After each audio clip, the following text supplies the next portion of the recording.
1914 থেকে 1916 সালের মধ্যে আমেরিকার হিলবোথ শহরে ক্যারোল্যান্ডস চ্যাটো নামে এক বিশাল প্রাসাদ নির্মাণ করা হয়। এই ক্যারোল্যান্ডস মূলত 19 শতকের শিল্পপতি এবং প্যালেস রেলওয়ে গাড়ির জন্য বিখ্যাত পুলম্যান কোম্পানির প্রতিষ্ঠাতা জর্জ পুলম্যানের মেয়ে হ্যারিয়েট পুলম্যান ক্যারোলান নির্মাণ করেন। এই প্রাসাদের মূল বৈশিষ্ট্য হলো এর নকশা। এটি আমেরিকার রেনেসাঁ আর বিওয়েক্স আর্ট শৈলীর একটা দুর্দান্ত উদাহরণ, যেটা ফরাসি শিল্পী আর্নেস্ট সানসনের দ্বারা ডিজাইন করা হয়েছিল। ফরাসি রেনেসাঁ শৈলীতে তৈরি এই প্রাসাদে আছে 98টি কক্ষ আর একটা 65 ফুট উঁচু অস্ট্রিয়াম। বলতে গেলে মনে হয় একটা রাজকীয় মহল। তার সঙ্গে আছে একটা বিশাল বলরুম আর সব জায়গা মার্বেল আর সোনার কারুকাজ। এই প্রাসাদের নকশাটা এত সুন্দর যে এটা আমেরিকার অন্যতম সবচেয়ে চমৎকার প্রাসাদ হিসেবে কিন্তু পরিচিতি লাভ করে।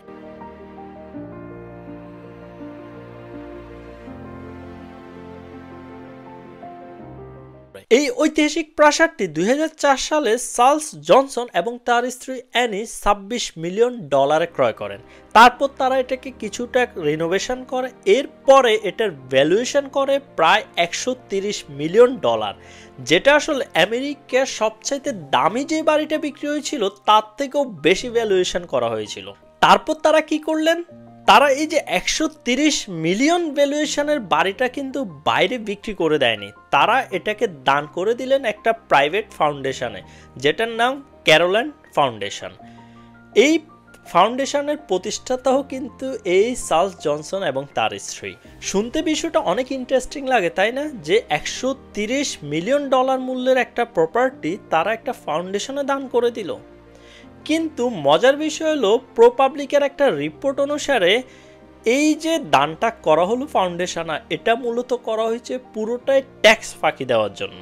তারা এই বাড়িটি ফাউন্ডেশনে দান করার সময় বলেছিল যে এই বাড়িটি ব্যবহার করা হবে যে মানুষের জন্য উন্মুক্ত করে দেওয়া হবে এবং সেখান থেকে যে আয় হবে সেটা ওই ফাউন্ডেশনের সামাজিক কার্যক্রমের জন্য ব্যয় করা হবে। দান করার সময় এই দম্পতি বলেছিল যে এই বাড়িটা সপ্তাহে 40 ঘন্টা উন্মুক্ত থাকবে, যেখানে দর্শনার্থীরা সবসময় আসতে পারবে। আর এই প্রতিশ্রুতি দিয়েই তারা আমেরিকার ইন্টারনাল রেভিনিউ সার্ভিস বা আইআরএস থেকে ট্যাক্স রিডাকশন পান। এই দানের ফলে জনসন এবং তার স্ত্রী 5 বছরে $38 মিলিয়ন ট্যাক্স সুবিধা পান, যা বাংলাদেশি টাকা প্রায় 400 কোটি টাকারও বেশি। কিন্তু বাস্তবে কি, 2023 সালে প্রোপাবলিকের এক রিপোর্ট যখন সেখানে যান, তিনি দেখতে পান যে আসলে ওই বাড়িটি সপ্তাহে মাত্র একদিন খোলা থাকে, তাও মাত্র 2 ঘন্টার জন্য। এবং মজার বিষয় হলো, চাইলেও ওই 2 ঘন্টা সবাই কিন্তু ওই প্রাসাদে প্রবেশ করতে পারে না। এর জন্য তাদেরকে লটারি জিতে আসতে হয়। অর্থাৎ লটারিতে যদি জিতে আসে তাহলে ওই বাড়িতে 2 ঘন্টার জন্য সপ্তাহে একদিন যেতে পারবে। এবং আরও মজার বিষয় হলো, ওই সাংবাদিক 3 বার কিন্তু লটারিতে আপনার অ্যাটেন্ড করেছিল, কিন্তু তারপরও সেই লটারি উইন হয়নি এবং সেখানে যেতে পারেনি। পরবর্তীতে যদিও তিনি ইন্টারনাল মানে সাংবাদিক পরিচয় দিয়ে সেখানে প্রবেশ করার সুযোগ পান। বিশেষজ্ঞরা বলছে এটি আসলে একটা ভ্যানিটি প্রজেক্ট, অর্থাৎ এটা কাগজে কলমে দান করা হয়েছে কিন্তু আপনার মানুষের জন্য, সামাজিক কাজের জন্য, কিন্তু বাস্তবিক অর্থে এই ধরনের প্রজেক্টগুলা নিজেরাই ব্যবহার করে কিন্তু কাগজে কলমে দান করে সেটা থেকে ট্যাক্স সুবিধা পাওয়ার জন্য বা ট্যাক্স ফাঁকি দেওয়ার জন্য। ক্যারোল্যান্ডস ফাউন্ডেশন যদিও কোনো এনজিও না, কিন্তু এটি আমাদেরকে দেখিয়ে দেয় যে এরকম দাতব্য সংস্থাগুলো অর্থাৎ এনজিও এবং এই ধরনের যে সামাজিক দাতব্য সংস্থাগুলো আছে তারা কিভাবে নিজেদের এই ফাউন্ডেশনকে ব্যবহার করে ট্যাক্স ফাঁকি দেওয়ার জন্য। এনজিও শব্দটা শুনলে আমাদের চোখের সামনে ভেসে আসে এমন একটা দল বা সংগঠন যারা আসলে সুবিধাবঞ্চিত মানুষের জন্য কাজ করছে, অথবা এমন একটা দরিদ্র জনগোষ্ঠী যাদের আসলে শিক্ষা বা চিকিৎসার প্রয়োজন তাদেরকে সহযোগিতা করছে, অথবা কোনো যুদ্ধবিধ্বস্ত দেশে হাজার হাজার স্বেচ্ছাসেবক দিনরাত খেটে যাচ্ছে ওইখানের মানুষদেরকে সেফটি এবং খাদ্য সহায়তা দেওয়ার জন্য। আমরা ভাবি এনজিও মানে মানবতার সেবক, কিন্তু আজকের ভিডিওতে আমরা জানবো এই মানবতার সেবার আড়ালে এনজিওগুলো কিভাবে টাকা পাচার করে, কালো টাকা সাদা করতে সাহায্য করে, কিংবা কিভাবে বিশ্বের বিভিন্ন দেশের সরকার উৎখাতের চক্রান্তের সাথে এনজিওগুলো জড়িয়ে যায়, অথবা কিভাবে তারা মানবতার কাজ করার আড়ালে বিশ্বের প্রভাবশালী গোয়েন্দা সংস্থা যেমন মোসাদ কিংবা সিআইএ এর এজেন্ট হিসেবে কাজ করে। নন গভর্নমেন্টাল অর্গানাইজেশন বা সংক্ষেপে আমরা যাদেরকে এনজিও বলি, তারা বিশ্বব্যাপী বিভিন্ন ফরম্যাটে বা ক্যাটাগরিতে কাজ করে। অপারেশনাল এনজিওগুলো ফোকাস করে বিভিন্ন ধরনের ক্রাইসিস মোমেন্টে অপারেশন চালু রাখতে, যেমন ধরেন ডিজাস্টার রিলিফ, হেলথ কেয়ার কিংবা শিক্ষা সহায়তা। আবার অ্যাডভোকেসি এনজিওগুলো ফোকাস দেয় নীতি নির্ধারণের প্রভাব বিস্তার, কোনো দেশের মানবাধিকার উন্নয়ন কিংবা পরিবেশের সচেতনতা বৃদ্ধির জন্য, অথবা কোনো দেশের ডেমোক্রেসি ইমপ্রুভমেন্ট করার জন্য। এসব এনজিও হতে পারে শুধুমাত্র একটা নির্দিষ্ট দেশের মধ্যে সীমাবদ্ধ, তখন আমরা এদেরকে বলি যে ন্যাশনাল এনজিও। যেমন বাংলাদেশের অনেক লোকাল এনজিও রয়েছে যারা শুধুমাত্র বাংলাদেশেই কাজ করে।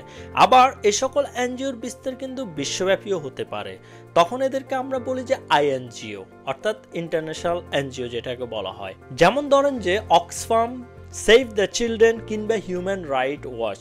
এখন বাংলাদেশ সহ বিশ্বের অনেক উন্নয়নশীল দেশে এই এনজিওগুলোকে ব্যবহার করা হয় পশ্চিমা বিশ্বের, বিশেষ করে আমেরিকার এজেন্ডা বাস্তবায়ন করার জন্য, অথবা কোনো দেশে যদি আমেরিকা বা পশ্চিমা বিশ্বের পুতুল সরকার প্রয়োজন হয়, তখনও তারা এই এনজিওগুলোকে কিন্তু ব্যবহার করে। 2024 সালে 23 সেপ্টেম্বর গ্রে জোন একটা গোপন নথি প্রকাশ করে। সেই গোপন নথিতে এটাই স্পষ্ট দেখা যায় যে 2018 সাল থেকে আমেরিকা তখনকার আওয়ামী লীগ সরকারকে উৎখাত করার জন্য বাংলাদেশে পলিটিক্যাল ডিস্টাবিলাইজেশন প্রজেক্ট হাতে নেয়। এই প্রজেক্টটি সম্পূর্ণরূপে পরিচালনা করে ইন্টারন্যাশনাল রিপাবলিকান ইনস্টিটিউট বা আইআরআই। এই সংস্থাটি মূলত আমেরিকার টাকায় পরিচালিত হয়। আইআরআই এর বিরুদ্ধে নির্বাচন হস্তক্ষেপ, জনমতকে ম্যানিপুলেট করা এবং আমেরিকার এজেন্ডা বাস্তবায়নে বিভিন্ন ধরনের কূটকৌশল নেওয়ার কিন্তু বিশ্বব্যাপী অনেক অভিযোগ রয়েছে। আইআরআই গণতন্ত্র মজবুত করার জন্য কাজ করে বলে দাবি করে, কিন্তু বাস্তবে আসলে তারা গোপনে বিভিন্ন দেশের নির্বাচন ম্যানিপুলেট করে, বিরোধী নেতাদের প্রশিক্ষণ দেয় আর মিডিয়ার ন্যারেটিভকে ম্যানিপুলেট করে।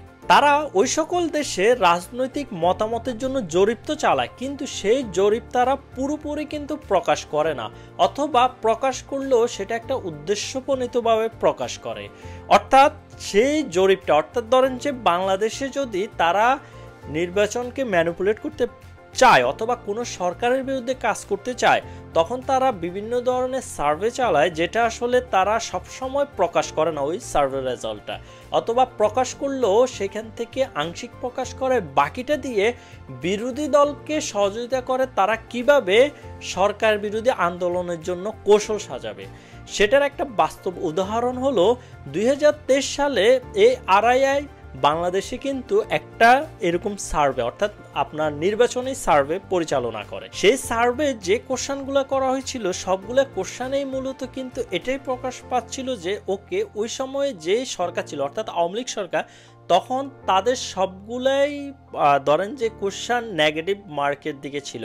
যেমন একটা প্রশ্ন ছিল এমন যে বাংলাদেশ কি রং ডিরেকশনে যাচ্ছে না রাইট ডিরেকশনে যাচ্ছে, তখন যারা অংশগ্রহণ করেছিল এর মধ্যে 53% মনে করে যে, মানে 2023 সালে মনে করেছিল যে বাংলাদেশ রং ডিরেকশনে যাচ্ছে, এবং এরকম সবগুলো প্রশ্নই কিন্তু এমন ছিল। কিন্তু ইন্টারেস্টিং বিষয় ছিল সেখানে আরেকটা প্রশ্ন ছিল এমন যে শেখ হাসিনা সরকার প্রধান হিসেবে কি ভালো করছে কিনা, তখন সেই সার্ভের রেজাল্ট অনুযায়ী 73% পার্টিসিপেন্ট মনে করে যে শেখ হাসিনা সরকার প্রধান হিসেবে ভালো করছে। এটা কিন্তু ইন্টারেস্টিং ছিল। কেন ইন্টারেস্টিং ছিল, এরপরে যদি আমরা দেখি এই সার্ভের রেজাল্ট অনুযায়ী বিরোধী দলে কিভাবে আন্দোলনের কৌশলগুলো সাজিয়েছিল। এই সার্ভের পরে 2024 সালের আন্দোলন পর্যন্ত আমরা যতগুলো ছোট বড় আন্দোলন দেখেছিলাম বা কন্ট্রোভার্সি দেখেছিলাম, সবগুলা কন্ট্রোভার্সিতে কিন্তু মেইন ফোকাস ছিল যে সরকার প্রধান অর্থাৎ শেখ হাসিনাকে কিভাবে কন্ট্রোভার্সি করা যায়। দ্যাট মিনস হলো ওই সার্ভের রেজাল্ট থেকে বিরোধী দলের আন্দোলনের কৌশল কিন্তু নির্ধারণ করা হয়েছিল। আইআরআই বা পশ্চিমা বিশ্বের এনজিওগুলো যে শুধুমাত্র বাংলাদেশে এই কাজ করেছে তা না, তারা কিন্তু বিশ্বব্যাপী এই ধরনের ক্যাম্পেইন বা এই ধরনের রাজনৈতিক হস্তক্ষেপগুলো পরিচালনা করে। যেমন 2003 সালের জর্জিয়ার রোজ রেভলিউশনের মাধ্যমে প্রেসিডেন্ট এডওয়ার্ড শেভাসকে ক্ষমতাচ্যুত করা, কিংবা 2011 সালে মিশরের আরব স্প্রিংয়ের সময় প্রেসিডেন্ট হোসনি মোবারকের 30 বছরের শাসনের অবসান ঘটানো, অথবা 2004 সালের ইউক্রেনের অরেঞ্জ রেভলিউশন, 2014 সালে ইউক্রেনের ইউরো ময়দান আন্দোলন এবং 2019 সালের হংকংয়ের এক্সট্রাডিশন বিল মুভমেন্ট সহ আরব বিশ্বের অনেক সরকার বিরোধী আন্দোলনে এই এনইডি অথবা আইআরআই এবং ওপেন সোসাইটি ফাউন্ডেশনের মতো পশ্চিমা বিশ্বের নিয়ন্ত্রণে থাকা এনজিওগুলো বিশাল ভূমিকা পালন করেছিল। এই ঘটনাগুলো দেখায় যে এনজিওগুলো কিভাবে আসলে কোনো একটা দেশের, বিশেষ করে উন্নয়নশীল দেশের রাজনীতিতে হস্তক্ষেপ করে এবং সেই দেশের জনগণকে সরকারের বিপক্ষে উস্কে দেয় এবং শেষ পর্যন্ত সেই দেশের স্থিতিশীলতা নষ্ট করে। কিন্তু মজার বিষয় হলো, আমেরিকা যখন কোনো দেশের সরকারকে পছন্দ করে না, সেখানেই তারা গণতন্ত্রের কথা বলে, মানুষের অধিকারের কথা বলে। যে সকল দেশে তাদের স্বার্থ রক্ষা হয় বা যে সকল দেশের সরকাররা তাদের স্বার্থে কাজ করে, সে সকল দেশে তাদের কিন্তু গণতন্ত্রেরও প্রয়োজন হয় না, তাদের এই ডেমোক্রেসিরও প্রয়োজন হয় না। যেমন ধরেন সৌদি আরবের ক্ষেত্রেই, সৌদি আরবে আমরা জানি যে রাজতন্ত্র চলে, সেখানে কোনো ডেমোক্রেসি চলে না, সেখানে কিন্তু আইআরআই এর কোনো আপনার পদক্ষেপ নাই, সেখানে আইআরআই এর কোনো আপনার প্রজেক্টও পাবেন না। তাহলে কি আমেরিকা সেখানে গণতন্ত্র চায় না? তারা সেখানে চায় না, কারণ হলো গিয়ে সৌদি আরবে গিয়ে তাদের স্বার্থ তো এমনিই রক্ষা হচ্ছে, তাহলে সেখানে গণতন্ত্রে থাকার দরকারটা কি? সেইখানে সৌদি সরকার আমেরিকা থেকে প্রতিনিয়ত অস্ত্র কিনছে, তাদের যে তেল রয়েছে, অর্থাৎ সৌদি আরবের যে তেল রয়েছে, সেই তেলটা তারা কম দামে বিক্রি করছে যে আমেরিকার কাছে। তাহলে যেখানে আমেরিকা সৌদি আরবে তাদের স্বার্থ রক্ষা হচ্ছে, সেখানে তাদের গণতন্ত্রেরও প্রয়োজন নেই। আবার দেখেন, মিশরের সামরিক শাসক আবদেল ফাত্তাহ আল সিসি, যিনি 2013 সালে অভ্যুত্থানের মাধ্যমে ক্ষমতায় এসেছেন, তাকেও কিন্তু আমেরিকা সমর্থন দিয়েছিল। অর্থাৎ সেখানেও গণতন্ত্রের প্রয়োজন নেই, সামরিক শাসক হলেও আমেরিকা সমর্থন দিয়েছিল, কারণ হলো সেখানের ওই সামরিক শাসক আমেরিকার স্বার্থ রক্ষা করছে। যেমনটা আমরা দেখি পাকিস্তানের ক্ষেত্রেও। এখন এমন না যে এনজিওগুলোকে বিশ্বের বিভিন্ন দেশে শুধুমাত্র এই রাজনৈতিক হস্তক্ষেপের জন্য ব্যবহার করা হয়। বিভিন্ন দেশে টাকা পাচার থেকে শুরু করে কালো টাকাকে সাদা করার জন্য এই ধরনের এনজিওগুলোকে কিন্তু ব্যবহার করা হয়। যেহেতু এনজিওগুলোতে আসলে বিদেশি লেনদেন প্রচুর হয়, তাহলে এই বিদেশি লেনদেনের আড়ালে কিন্তু টাকা পাচার করাটা সহজ হয়। কিন্তু আসলে এনজিওগুলো কিভাবে এই টাকা পাচারের সাথে জড়িয়ে যায়? এনজিওর মাধ্যমে টাকা পাচারের বিষয়টা কিন্তু বাংলাদেশ সহ উন্নয়নশীল দেশগুলোতে বেশি হয়। কারণ হলো ওই সকল দেশে, অর্থাৎ যেমন বাংলাদেশের ক্ষেত্রে আপনি ধরেন এই যে টাকা পাচারের জন্য যে আইনগুলো, সেগুলো কিন্তু খুব একটা জটিল না, যার কারণে এই আইনের ফাঁক দিয়ে সহজে এনজিওর মাধ্যমে কিন্তু টাকা পাচার করা যায়। সেটা কিভাবে একটা উদাহরণ দিলে বুঝতে পারবেন। ধরেন যে একজন রাজনীতিবিদ দুর্নীতি করে 500 কোটি টাকা কামিয়েছেন, তিনি কিন্তু এই টাকাটা চাইলে এনজিওর মাধ্যমে পাচার করে দিতে পারেন। এনজিওতে ডোনেশন হিসেবে দেখি, অর্থাৎ যেহেতু সেটা কালো টাকার ডোনেশন হিসেবে দেখানোর প্রয়োজন না, এনজিওর আইনের দুর্বলতার কারণে তারা সবসময় সেটা কিন্তু প্রচারও করে না কোথায় থেকে তাদের সোর্সটা এসেছে বা টাকাটা এসেছে। এখন এই 500 কোটি টাকা এই এনজিও কিভাবে আসলে বিদেশে পাচার করবে?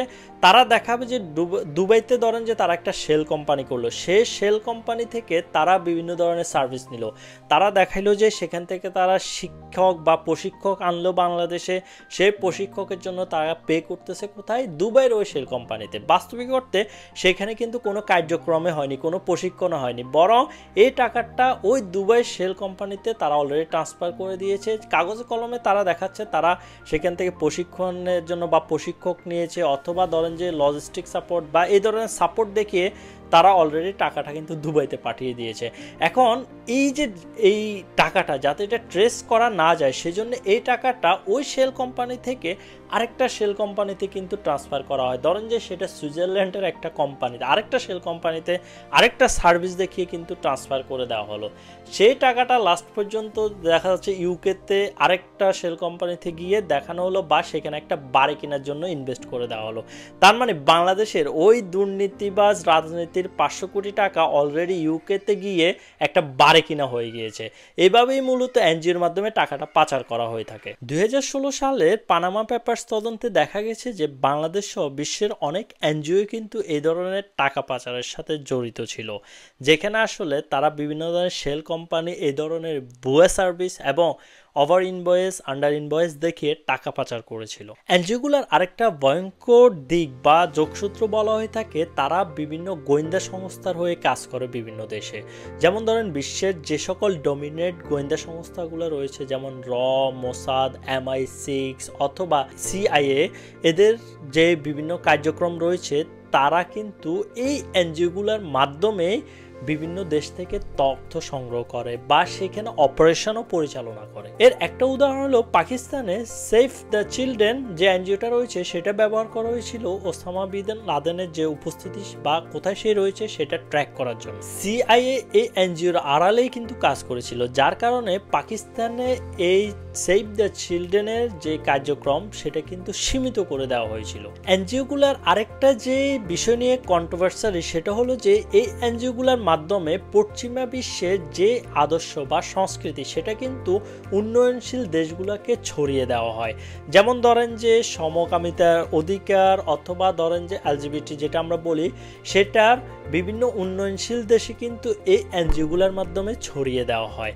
শুধু তাই নয়, এর কারণে কিন্তু ওই যে লোকাল সংস্কৃতি আপনার একসময় গিয়ে বিলুপ্ত হয়ে যায়। এবং এই জন্য আমরা দেখি বাংলাদেশেও কিন্তু ডক্টর ইউনূস সরকারের বিপক্ষে এই অভিযোগ করা হচ্ছে যে তিনি এনজিওর আড়ালে বা তিনি সরকারের আড়ালে বিভিন্ন ধরনের পশ্চিমা যে আদর্শ বা সংস্কৃতি রয়েছে সেটাকে বাংলাদেশে ছড়িয়ে দেওয়ার চেষ্টা করছেন। আর এই কারণে বিশ্বের অনেক দেশে অনেক এনজিওর কার্যক্রম কিন্তু বন্ধ করে দেওয়া হয়েছে, অথবা তাদের কার্যক্রমকে সীমিত করে দেওয়া হয়েছে, অথবা সেই কার্যক্রমগুলোকে খুব ধরেন কাছ থেকে মনিটর করা হয়েছে। যেমন চীন 2016 সালে বিদেশি এনজিওগুলোর জন্য কঠোর আইন প্রণয়ন করেছে, সেখানে সব এনজিওকে পুলিশের তত্ত্বাবধানে থাকতে হয়। চীনের প্রেসিডেন্ট যদিও বলছে যে এটা পশ্চিমা প্রভাব কমানোর জন্য, কিন্তু আসল বাস্তবতা হলো যাতে করে এই এনজিওগুলোর মাধ্যমে চীনের রাজনীতিতে হস্তক্ষেপ না পড়ে অথবা রাজনীতিতে প্রভাব বিস্তার করতে না পারে, সেজন্যই তারা এই মনিটরিং সিস্টেম কিন্তু চালু করেছে। ভারত 2015 সালে গ্রিন পিস আর ফোর্ড ফাউন্ডেশনের লাইসেন্স বাতিল করে। তাদের বিরুদ্ধে অভিযোগ ছিল তারা দেশবিরোধী বিভিন্ন কার্যক্রম পরিচালনা করছে। ইসরায়েল 20টি এনজিওকে তাদের দেশে প্রবেশ নিষিদ্ধ করে দিয়েছিল। তাদের বিরুদ্ধে অভিযোগ এনেছিল যে তারা ফিলিস্তিনের পক্ষ হয়ে ইসরায়েল বয়কট করার বিভিন্ন ধরনের কর্মসূচি হাতে নিয়েছিল। মার্কিন ট্রেজারি বিভাগ সামিদুন প্যালেস্তাইন নামে একটা এনজিওর উপর নিষেধাজ্ঞা দেয়। তাদের বিরুদ্ধে অভিযোগ ছিল তারা বিভিন্ন ধরনের সন্ত্রাসী সংগঠনে তহবিল দিচ্ছিল। এখন বিশ্বব্যাপী এনজিওগুলোকে কেন এই নিষেধাজ্ঞা দেওয়া হয়েছিল সেটা যদি আমরা দেখি আগের আলোচনা থেকে, তাহলে তাদের বিরুদ্ধে বিভিন্ন ধরনের আপনার টাকা পাচার, রাজনীতিতে হস্তক্ষেপ কিংবা বিদেশি সংস্কৃতিকে তাদের দেশে ইম্পোর্ট করতেছে বা ছড়িয়ে দিচ্ছে, এই অভিযোগগুলো এনেই কিন্তু এই এনজিওগুলোর বিরুদ্ধে বিভিন্ন দেশে পদক্ষেপ নেওয়া হয়েছিল। ভিডিও সারমর্ম যদি আমি বলি, তাহলে আমরা দেখতে পাচ্ছি যে বিভিন্ন দেশে এই এনজিওগুলোকে ব্যবহার করে কিভাবে আসলে আপনার রাজনৈতিক হস্তক্ষেপ করা হয়, অর্থাৎ সেই সকল দেশের রাজনীতিতে নাক গলানো হয়, এবং এই এনজিওগুলো ব্যবহার করে বিভিন্ন দেশের দুর্নীতিবাজরা, বিশেষ করে উন্নয়নশীল দেশগুলোর দুর্নীতিবাজরা কিভাবে বিভিন্ন দেশের টাকা পাচার করে এবং পশ্চিমা সংস্কৃতিকে কিভাবে আসলে উন্নয়নশীল দেশগুলোকে ছড়িয়ে দেওয়া হয় এই এনজিওগুলো ব্যবহার করে, সেটা কিন্তু অনেকাংশে পরিষ্কার। এছাড়া বিভিন্ন আপনার শক্তিশালী যেই গোয়েন্দা সংস্থাগুলো রয়েছে তাদের সোর্স হিসাবেও এই এনজিওগুলোকে কিন্তু ব্যবহার করা হয়। তাহলে এখন প্রশ্ন জাগে যে আপনি এনজিওতে যে ডোনেশন করেন সেই টাকাটা আসলে কোথায় যাচ্ছে, সেই টাকাটাকে আসলে ভালো কাজে ব্যবহার করা হচ্ছে কিনা, আপনার কি মনে হয় সেটা কমেন্টে জানান। তবে বিশ্বের সব এনজিও যে এই কূটচাল বা কূটকৌশলের সাথে জড়িত তা না। বিশ্বের অনেক দেশে অনেক এনজিওর বদৌলতে দরিদ্র জনগোষ্ঠীর জীবনযাত্রার মান উন্নয়ন হয়েছে। অনেক দেশে এনজিওগুলোর কারণে মানবাধিকার এখনো কিন্তু টিকে রয়েছে। বিশেষ করে যে সকল দেশে মানুষের অধিকার নিয়ে কাজ করার মতো কোনো সরকার পদক্ষেপ নেয় না, সে সকল দেশে এনজিওগুলো কিন্তু বিরাট ভূমিকা পালন করে। এছাড়া বিশ্বের অনেক মহামারীতেও কিন্তু এই এনজিওগুলো ত্রাণ সহায়তা দিয়ে ওই সময়ে মানুষকে সহযোগিতা করে। তাছাড়া শিক্ষা, চিকিৎসা এই সকল ক্ষেত্রেও কিন্তু এই এনজিওগুলোর ভূমিকা রয়েছে। এখন সব এনজিও যে খারাপ ভূমিকা পালন করে সেটা না, কিন্তু কিছু কিছু এনজিওকে এমনভাবে ব্যবহার করা হয় রাজনৈতিক স্বার্থ হাসিলের জন্য, যার কারণে যখন আমরা এনজিওতে ডোনেশন করি তখন আসলে আমাদের এই প্রশ্নটা আমাদের নিজেদের মধ্যে এসে যায়। তাহলে আমাদের কি করতে হবে? আমাদের যেটা করতে হবে, বাংলাদেশের ক্ষেত্রে অথবা যে উন্নয়নশীল দেশগুলোর ক্ষেত্রে যে সকল এনজিও তাদের কার্যক্রম পরিচালনা করে সে সকল দেশে আসলে এনজিওগুলোর জন্য প্রপার মনিটরিং সিস্টেম রাখা প্রয়োজন। তাদের কার্যক্রম, তাদের অর্থনৈতিক যেই বিষয়গুলো রয়েছে সেগুলোর স্বচ্ছতা প্রয়োজন। তাদের জন্য একটা যুগোপযোগী আইন প্রয়োজন। এনজিওগুলোকে মনিটর করার জন্য যদি আপনার আইন প্রণয়ন করতে হয় এবং সেগুলো যদি প্রপার হইতে করা যায়, তাহলে এই রাজনৈতিক হস্তক্ষেপ, এই ধরনের টাকা পাচারের সাথে এনজিওগুলো যে সংযোগের কথা বলা হচ্ছে অথবা গোয়েন্দা সংস্থার সোর্স হিসেবে যেভাবে এনজিওগুলো ব্যবহার করা হচ্ছে সেটা কিন্তু অনেকাংশে হ্রাস পাবে। তাহলে এনজিওর যে আসল উদ্দেশ্য বা যে আসল ফাংশন সেটাও কিন্তু প্রতিষ্ঠিত হবে।